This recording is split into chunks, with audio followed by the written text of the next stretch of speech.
Senator Mushtaq Saab, supplementary please.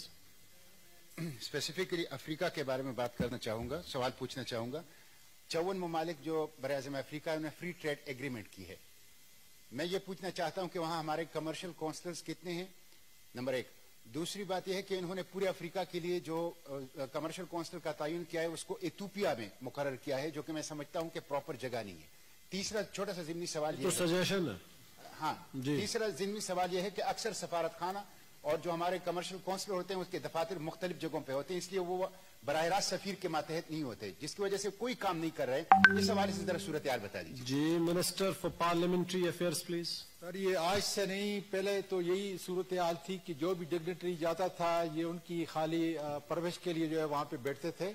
अब oversight जो है सख्त कर दिया गया है, नए इनको टास्क जो है दिए गए हैं कि वहां पर ये अपने ट्रेड से मतलब जो है अपनी कार्रवाई जो है वो करेंगे और अपनी कारगुजारी जो है बाकायदा तौर पे फॉरेन अफ्रीका में और ऑफिसेज खोलने का है आपका? जी सर, ये वो पूछ रहे हैं, और ट्रेड ऑफिसर्स अफ्रीका में भेजने का प्लान है? बिल्कुल है जी। अब तो पूरा एक कॉन्टिनेंट जो है हमारे लिए ये खुल गया है।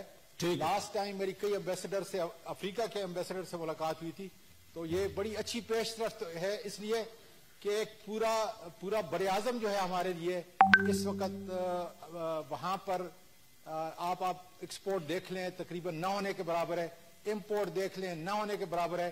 तो इसलिए जो है ये हमारा उनके साथ जो राब्ता है अब बेहतर तौर पे हो रहा है, इसलिए कि हमने सिंगल आउट कर दिया है कि अब हमने अफ्रीका में ट्रेड जो है अपने दोनों तरफ से उसको प्रमोट करेंगे। मिस्टर चेयरमैन, दो मुख्तसर से क्वेश्चन है। एक तो ये है कि समझ में नहीं आता कि PIA कैसे खसारे में, अकल मानने वाली बात ये नहीं है।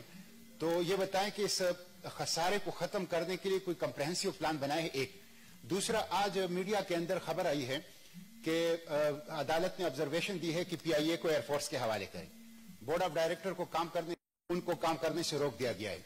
तो कानून के नाम पर जो इन्होंने लाकानूनियत की थी और एक मनगढ़ंत इश्तिहार के जरिए से उसका हेड लाए थे, तो अब क्या फिर वही सिलसिला जाएगा या इस दफा बिल्कुल मेरिट के ऊपर इसका कोई हेड तैनात करेंगे? Minister for aviation please. जनाब चेयरमैन, जहां तक खसारे का ताल्लुक है, अफसोस के साथ कहना पड़ता है PIA जैसी ऑर्गेनाइजेशन इस वक्त 482 बिलियन डेफिसिट में पहुंच चुकी है।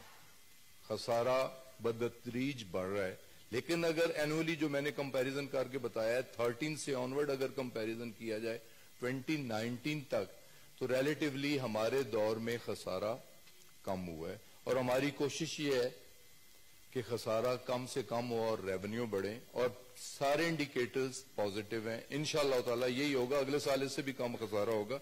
जहां तक इनके दूसरे सवाल का ताल्लुक है, मैटर सुप्रीम कोर्ट और हाई कोर्ट में पेंडिंग है, इस पे मैं कह कुछ नहीं सकता, लेकिन जो भी डायरेक्शन सुप्रीम कोर्ट की या हाई कोर्ट की हैं उन्हें इंशाअल्लाह ताला उस पर अमल दरामद किया जाए। सवाल का जवाब दुरुस्त है। मैं जिमनी सवाल ये करूंगा कि पाकिस्तान के पास नमक के बहुत ज्यादा जखायर हैं, लेकिन टॉप 20 एक्सपोर्टर में 60 के पाकिस्तान नहीं है।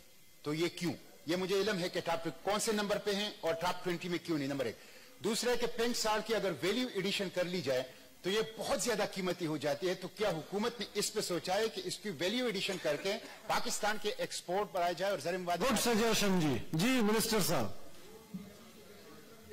दरअसल लास्ट वीक चाइनीज एम्बेसी के अंदर जो है ये सारे आइटम रखे गए थे, और हम अब चाइनीज के साथ, क्योंकि ये जो पिंक साल्ट है ये कुछ उनका जो अपना जो रिलीजन या उनका अपना जो रवायत है उसको कह दें, तमद्दन कह दें, उसके अंदर भी काफी कदर, और खासकर जो है ये मेडिकल टूरिज्म और इसके अंदर भी जो है ये काफी इस्तेमाल होता है। तो हम कोशिश कर रहे हैं कि इसकी एक्सपोर्ट या चाइनीज से उनके एक्सपर्ट जो है यहाँ पे लाए जाएं, ताकि इसको प्रमोट करने में वो हमारी जो है मदद करें, और मेरा ख्याल है इसके लिए बेहतरीन मार्केट जो है वो चाइना है।